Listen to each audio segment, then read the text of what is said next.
From TubeCityOnline.com, this is Two Rivers 30 Minutes, a weekly series of interviews with people making news around the McKeesport area. Produced by Tube City Community Media Incorporated, a nonprofit corporation. I'm Jason Toger, the Executive Director. On this show, we talk one-on-one with elected officials, community leaders, and others who are trying to make a difference in the Montauk area. And we also take your questions and comments on Facebook and Twitter at Tube City Online. If I told you there's a business that's been around for 70 years and is continuing to succeed and thrive, and it's in downtown McKeesport, I think your answer would be, well, they must be doing something right. Our guest this weekend is Mark Despotakis from Progressive Music in McKeesport, which is celebrating this year its 70th anniversary. Good morning, Mark. Good morning, Jason. Thanks for having me. Thank you. So tell us, first of all, Progressive Music, obviously it's a music store. Tell people what the store does. So we're not National Record Mart that you might remember. Okay. We're not that type of music store. So we're the actual, I kind of call it the nuts and bolts music store. Literally, we have the instruments there that you can play music, and we've been around, as you said, for 70 years. And our focus is mainly on school music programs, on putting that first clarinet in a kid's hands in third and fourth grade, whatever it might be.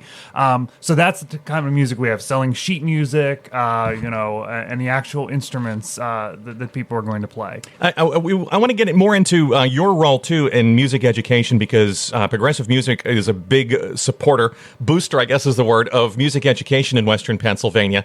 And it seems to me, of course, I've only ever really lived in the Pittsburgh area, but it seems to me that Pittsburgh has really a very strong high school band tradition. There's a lot of really good bands around here, and I'm not sure about the rest of the country if that's the same case. But again, I only have Pittsburgh as a reference. You have traveled a little bit with music education, so you may have a better handle on that. But tell us, first of all, what is the history of the business? So I will be very honest, a lot of it is kind of sketchy, because when you're going back 70 years, you don't have all the records. But what we do know is that it was started back in 1947 by Ed Garbett, who was the band director at McKeesport High School at the time. So from what I understand, at that time in downtown McKeesport, there were actually 4 or 5 music stores similar to what Progressive Music was at the time.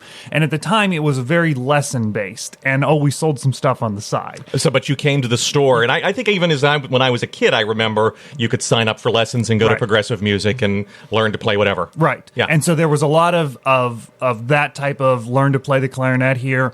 Very interestingly of note, we also had baton twirling lessons in the very beginning. As folks in the Mon Valley may know very well, Helen Tozzi. Yes. Was actually one of the very first employees at Progressive Music 70 years ago, and taught those baton twirling lessons because she was a baton twirler at McKeesport High School. And there are pictures of her all over the place. Absolutely. In effect, I think she went and did some national parades. Yes, when she had the McKeesport drill team. Yeah. So we want to claim some fame to her and having her start. Let me go back though, and I know you're not old enough to be 70 years old, and I'm not either. But we're talking 1947.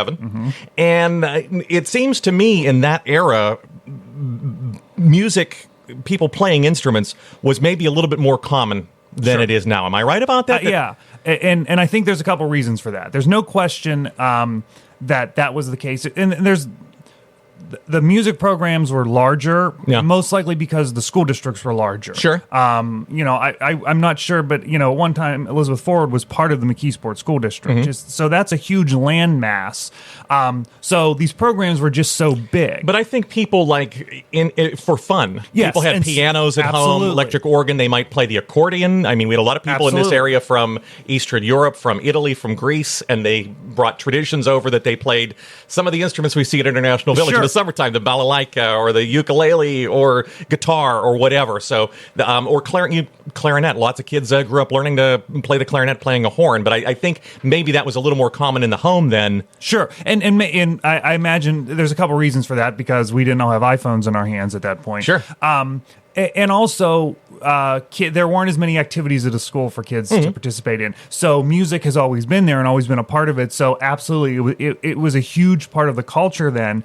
And it was part of the culture for band directors to send kids for private lessons. That was the norm then. I think it's a little bit out of the norm now in a sense because there's not as many that do that, but it was part of the norm. So I was told by so many people that on a Saturday morning you would walk into Progressive Music and it would just be packed. Everybody there waiting for their lessons, and all the lesson rooms would be filled because there would be so many people from all around the area coming in for private lessons. So that was kind of the real heart of it initially, and then it kind of, we had this little retail part on the side. Yeah.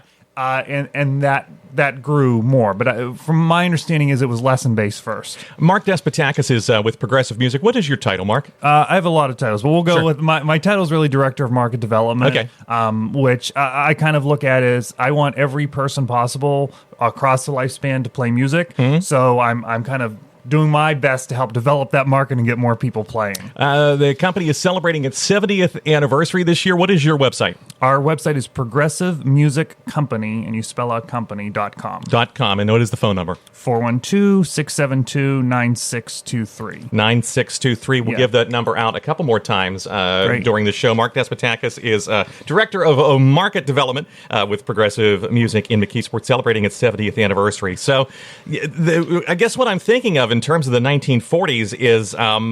It like you said, people did not have an iPhone in their pocket. There was no such thing as GarageBand to make electronic music. There was no little portable keyboards. So if you wanted to make your music, you had to make it with acoustic-based instruments. Acoustic-based instruments for the most part, right? There were some people had electric guitars, but for acoustic-based instruments for the most part.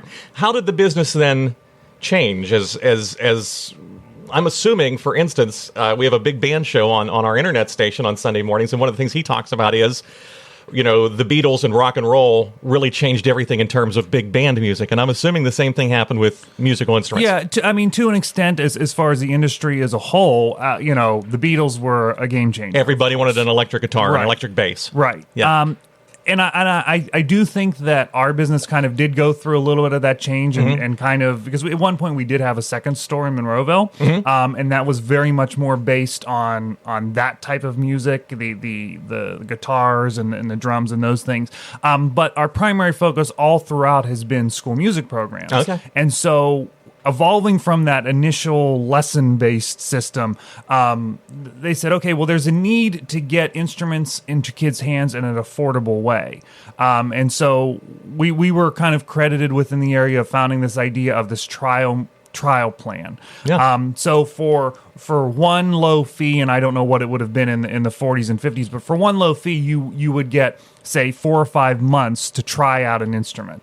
And that's kind of then the teacher's chance to hook the kid. Yeah. Because the parent would be willing to say, okay, I'm willing to pay this much money for 5 months. And now once that teacher has that 5 months to hook the kid, it's going to be really hard for that parent on the 6th month to say, oh, we're going to return it. I'm not going to pay the monthly fee. And that wisdom to have something like that really came from Ed Garbett, who was one of those original owners, as a music educator, because he realized, okay, this is what we've got to do to keep kids in the program. So, there have been music educators as owners all throughout our history, and so that's maybe been a little bit of part of the innovation of realizing that we're here to serve music education. So to your question about how has it changed, there was that fad of the guitars and the drums, and you saw a little bit of that even to school music programs along the way. Sure. But it's the basics of, we call it the big five: the flute, clarinet, alto sax, trumpet, trombone.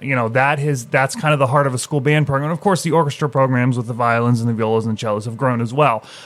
Yes. But yeah. but the heart has been those band programs in Western Pennsylvania. To your earlier point of all these high school bands that we see out there, that is still the heart of so many programs. Mark Despotakis is Director of Market Development for Progressive Music in McKeesport. They are this year celebrating their 70th anniversary, and we're going to be asking him a little bit about what it takes to keep a small business, an independent small business, successful and progressive for 70 years. But we do have to take a quick break. We'll be back in 30 seconds. Tube City Online has reached a critical point in our history where we need to raise money from the public to continue providing information both online and on the radio. If you can help by making a donation, we would very much appreciate it. Go to our website, tubecityonline.com, and click the donate button. And thanks for supporting independent media in the Montauk area. And we're back. Our guest this morning is Mark Despotakis, Director of Market Development for Progressive Music in McKeesport. They are celebrating their 70th anniversary this year. We're trying to find out exactly what it is that keeps an independent small business in the music education business of all things successful for this long. ProgressiveMusicCompany.com. And give us the phone number again, Mark. It's 412-672-9623. 9623. We'll give that out a couple of times during the program. When we took the break, I was talking about how music kind of changed when the store was founded in the 1940s.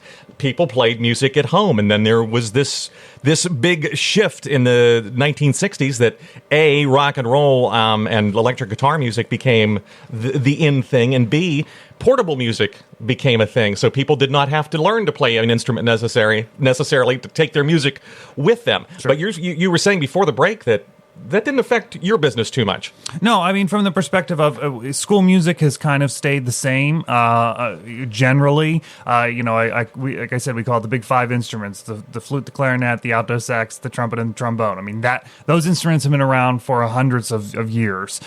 So that's not a surprise that has kind of stayed constant, and that's still a big part of school music programs. Well, I suppose there's probably no kid of any generation or of any age that doesn't like to make a loud noise and have a horn or a sax or a drum or something to make a loud noise. And I was just thinking that my wife and I were at the Three Rivers Classic hockey game a couple of weekends ago, and they had the Quinnipiac College or University Band and the Robert Morris University bands at opposite ends of the ice trying to outduel each other. And that's just so much fun to have that live music. Absolutely. I remember the Pittsburgh Musicians Union always says demand live music. And that's so much fun. And I have to imagine that's one of the big appeals for kids. Oh, absolutely. I mean, it's kind of the coolest thing in the world when we get to go out and help teachers try out kids on that tryout day. And there is this insane look of excitement on their faces when they're there and they're touching an instrument, and even more so when they make the first sound. Yeah. It sounds, especially if it sounds like music. If it sounds like a note. If they get a note out, I mean, it's some of them have this look of shock on their face. I made that. I did that, yeah. And it really is amazing, and it's so much fun because we're so involved with so many programs around the area that we see kids and we remember when they first started for some reason, and we see them progress all the way through. And here they are, they're the drum major of the high school band or something like that. And that's kind of a selfish thing for us. It's just really cool for us to see. And it's so, I mean, yeah, for kids to be involved in this, that first note all the way up to, they might be a part of the all-state band, which is amazing. So, Mark Despotakis is with Progressive Music in McKeesport. They do mostly school band instruments, although I assume if somebody comes in and they need a read or they Absolutely, we have all of that. They have all of that. 412-672-9623 or ProgressiveMusicCompany, and you don't have to pay shipping or wait for Amazon to deliver it to your door. That's right. Do kids try the instrument out? How many stick with it? I mean, 1 in 5, 3 in 5. Yeah, that's a hard number to calculate because it's different in every district in a sense, and a lot of it is it's based on the teacher and how well that teacher can keep kids. It's a lot of it is based on just how the program is structured in a school. There are instances where students start out on an instrument, and by the time they get to middle school, they now have to choose between certain paths, and they might not be able to choose music. It's something we talked about, before. Why in the 40s was it so? Were there more probably people playing instruments because there wasn't as many after-school activities? Sure. Now there is everything under the sun, and these kids really have to make some hard choices. While I don't know the number, I mean, I would say it's upwards of 50%, of course, are staying. I mean, probably even 70 or 80 in some places are sticking with it for sure. What's the resistance? What kind of resistance do you, because I know you do some music education and you work alongside the teacher. So when they have the tryout day, and what grade does that start? Depending on the school district, 3rd, 4th, or 5th grade. Okay, so third, fourth, and fifth grade kids are not as susceptible, I don't think, to peer pressure as like high school kids are, but I think they still are. So what are sort of the resistance of, oh, I don't know if I want to do that. That's not cool.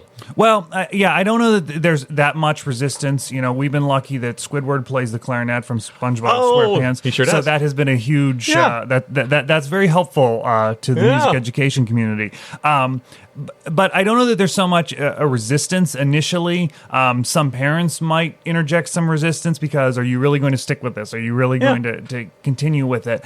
And the real challenge is the day after the tryout, in a sense, because, okay, now you have this, and okay, we've made a sound, but there's, people have been practicing instruments their entire lives and are still trying to perfect what they're doing. I don't want to say it's hard, and I don't want to say it's easy, but you need it's a lot of work. You really have to be persistent at it, and that's a tough lesson for kids. And so I think that is sometimes where we might lose kids along the way. It is a commitment in terms of time to not just master it, but to be comfortable with it, and to be comfortable enough to go out and perform absolutely in front of the public. I went down, unfortunately not this past Christmas, but the Christmas previous, when the McKeesport High School symphony band was performing holiday music at the Allegheny County Courthouse, and I'm very impressed that these young men and women are out there and they're pouring their hearts into this thing to people they don't know, to Rich Fitzgerald and county council and whoever else is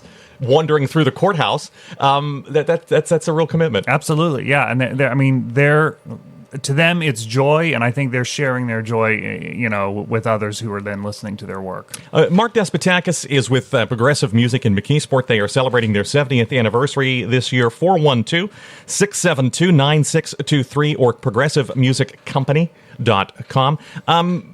What is the financial commitment? Because one of the things you talked about early on, the early business model was that parents and kids could try an instrument for a while. What is the financial commitment now? And does it differ depending on the instrument? Yeah, it differs depending on the instrument. Yeah. So they don't have to buy it right up front. Exactly. And so basically the way our plan works is the point is to make it affordable. So let's use a clarinet for an example. If you wanted to go buy a new student model clarinet, a reputable brand, you're looking at probably $1,100 or $1,200.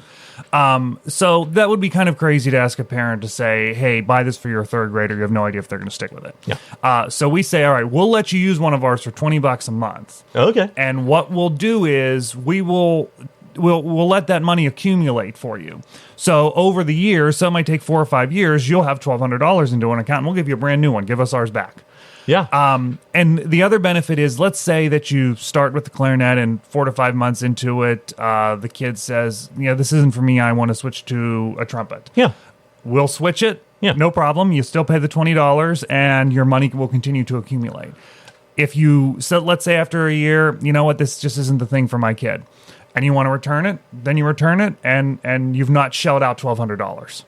Let me throw a real curveball in at you. And we're going to take a break in a couple of minutes, but let me throw a curveball in at you. And I don't want to get political, but there's been a lot of talk about bringing American manufacturing back. And this is just mostly out of my own idle curiosity. I know a lot of guitars now come in from China, and I know a lot of guitarists who, this kind of guitar is better than that kind of guitar, and so forth and so on. Where are the band instruments coming in from? Well, mostly everything is made overseas. The biggest manufacturer we work with is Yamaha. Yeah. So Yamaha of Japan is, and we have some of their equipment right here in our studio. There you go. Yeah. Some of that is made in China, some of that is made in Indonesia. But very little of the actual band instruments are made in America. Conn-Selmer still does do some of their brands in America, but the vast majority is overseas. And one interesting point about Yamaha, Progressive Music, Yamaha, it's a world-known brand for every type of product, it seems. Lots of symphony musicians and symphony concert pianists are playing Yamaha pianos. And even motorcycles. Yeah, that's true, too. Come to think of it, yeah. So Progressive Music was actually one of the very earliest Yamaha dealers in the United States. And from what I was told, it was quite a challenge because we were selling this foreign Sure. instruments here, and it's shortly after the wars, and selling Japanese products basically, and now it's probably the best known brand in the world. In the world, really, yeah. And Ed Garbett actually went on to work at Yamaha. I didn't mean to put you on the spot. And one thing again to harken back to the beginning of progressive music, I think a lot of instruments were coming in from Europe. Sure. In the 40s anyways, I don't think there was a big band instrument manufacturing conglomerate in the United States. Yeah, well, I mean, there was actually a spattering of little companies, CJ Kahn, which there was a whole bunch of these companies that are now part of what is called Conn-Selmer. So there were some band instrument. Yeah, but looking back at some of those brands... It was coming in from overseas anyway. Absolutely. 50, 60, 70 years ago. But it wasn't Japan, which was China. Exactly. Okay. Right. Okay. Sorry, I didn't mean to put you on the spot, but I just... it was mostly my idle curiosity. Sure. I want to talk about what progressive music does in terms of music education, and I also want to talk about your range. We've been talking very much about McKeesport, which is where your office and your showroom is, but you have a much broader range of business. So I want to talk about that when we come back after the break, okay? Mark Despotakis is Director of Market Development at Progressive Music in McKeesport. Their telephone number is 412-672-9623. The website is progressivemusiccompany.com. You're listening to Two Rivers 30 Minutes, a production of Tube City Community Media Incorporated.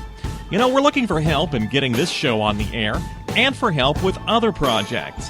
If you're interested in the McKeesport area and you'd like to host a program or write articles for the website, call us at 412-614-9659 or email tubecitytiger@gmail.com.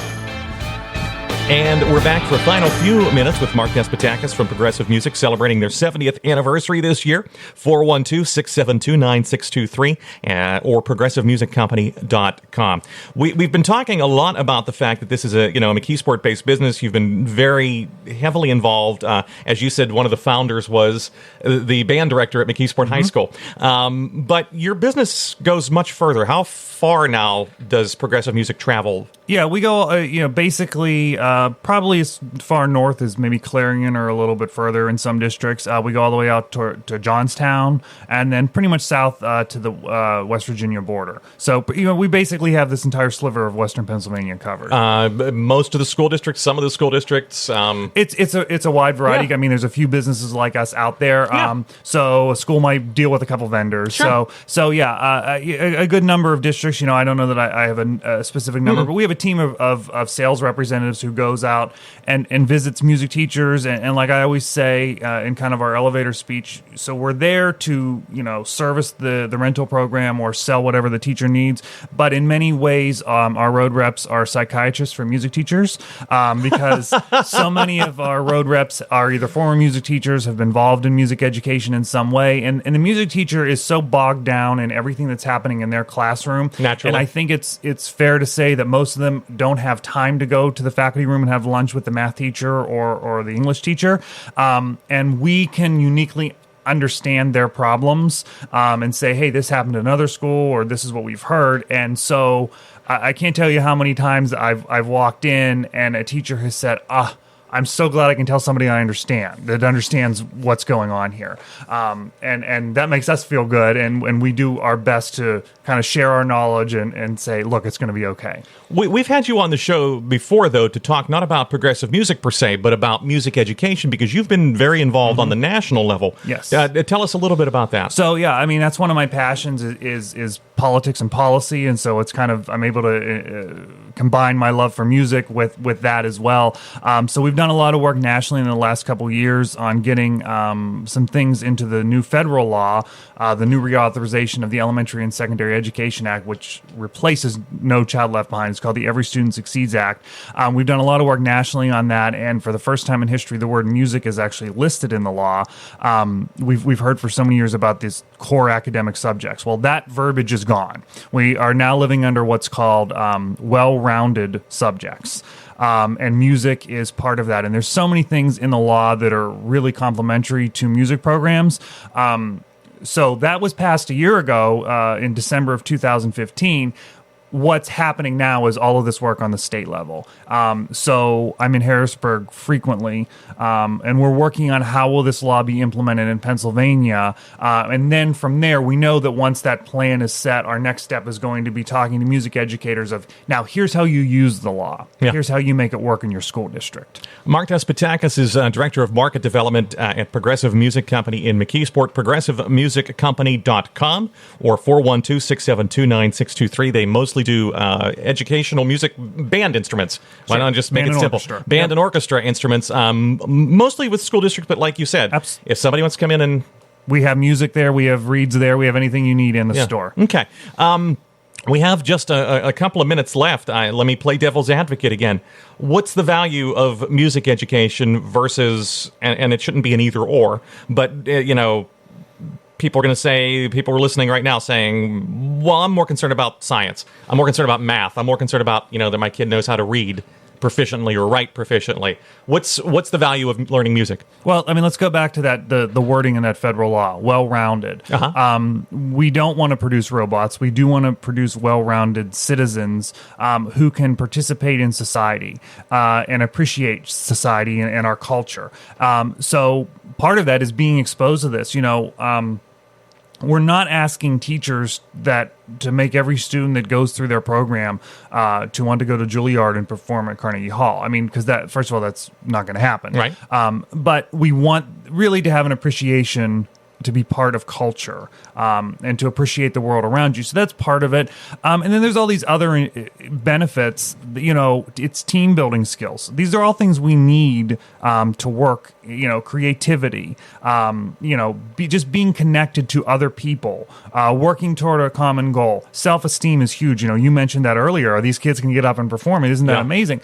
Well, that's a huge thing. And we can't quantify into this on a bubble test. But like I said, when I see a kid going from that shy kid in fourth grade and now they're the high school drum major, that's so awesome. You would have never probably expected that had you known this kid. But music is able to really bring that out of a lot of people. And for a lot of kids, it's what gets them to school.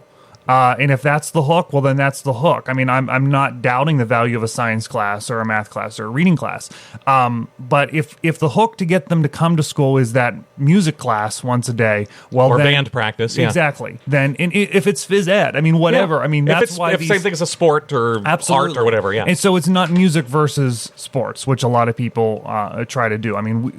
We want all of those things. We want a child to have access to all of those things. Well, I know a lot of the kids up at Sarah, at least on the football team, are both in the band and in the football team, so it doesn't have to be either or. I love seeing that when and one band around here that has been famous for that is Woodland Hills. Yeah. I would love to see their halftime show, and you see these guys come out in their football uniforms and the girls come out in their cheerleader uniforms and play with the band and be part. I think that's awesome. That's fantastic.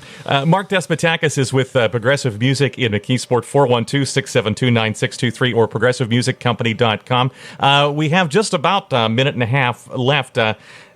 Tell me what gets you moving and in the morning. Yeah, it goes back to that story when I see these kids out there making music and I see the joy on their faces of a performance. And I follow marching bands very closely around here. I'm involved with Tournament of Bands, which is one of these circuits where these bands compete in. And I just love, the bands that I get to see in the summer when they're at band camp and it's 100 degrees outside and they're trying to make this work and get the show going on the field. And then when I see them perform at championships and to remember what's happened in that span and to see how proud these kids are and how excited they are to be out there performing the show. That's what gets me excited, seeing them excited.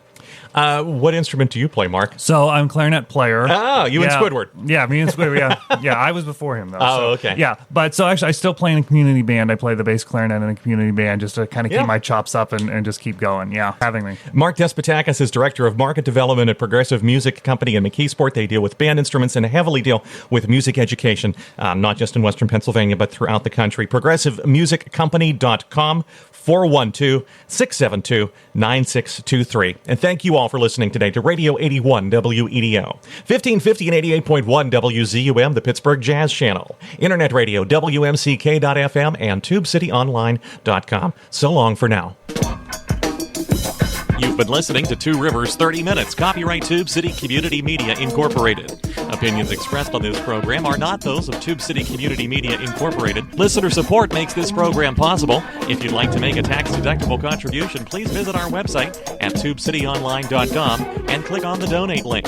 You can also get a free subscription to this program and other podcasts at our website using Apple's iTunes or Stitcher.com. If you've got a question or comment, we hope you'll write to us. Our address is Tube City Community Media Incorporated, P.O. Box 94, McKeesport, PA 15134. You can email us at tubecitytiger@gmail.com or call us at area code 412-614-9659. And you can find us on Facebook and Twitter at Tube City Online.